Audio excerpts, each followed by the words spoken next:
The common criticism that you're going to hear is that retrospective dose calculation or assessment is junk science.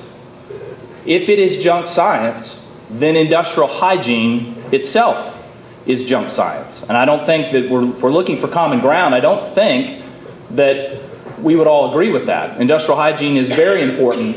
It's a very important field. But if you talk to your industrial hygienist on the plaintiff and the defense side, ask them the last time that they took an actual measurement in the field.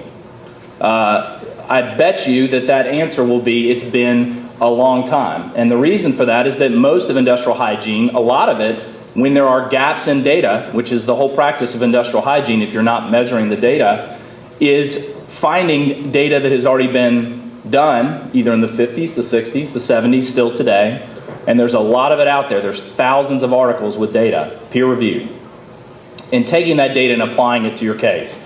And to say that it can't be done or that it's garbage in and garbage out is too broad of a brush, because you in certain cases this can be very important testimony. It's not something that you're going to use in every case. Last issue, mort corn. What about mort corn, Colin? I hear about this a lot because this is a similar issue that comes up when you're dealing with a motion to strike your expert. His testimony, which is true, Peter said, that is sort of an unfortunate the nature of the beast in which we all practice. You know, the fact that someone giving a talk at an industrial hygiene conference makes its way into litigation becomes an issue, and that I'm even discussing it is unfortunately, I think, somewhat of a sad commentary on the state of this litigation. But because we're here to sort of see what we have common ground in, I'm going to show you under oath testimony by Dr. Korn, who just recently retired, by the way.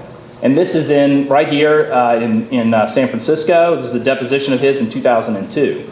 And here, he's asked about this, and he says, you know, if you see at the beginning, he's talking about New York City session, which is the session that Peter showed you. Question, retrospective assessment. It sounds like you're reading or you've heard a tape of discussion in New York. And then Dr. Korn explains, he says, retrospective assessment is a science and an art. It's not a pure science. It requires judgment and data input. I believe some of the practitioners of retrospective exposure assessment are placing too much confidence on their point value estimates of dosage. In other words, we're talking about a degree, not a difference of methodology, the degree at which it's applied. And I got caught up at that conference because dosage in 5 or cc years was being reported to decimal points. That's his criticism.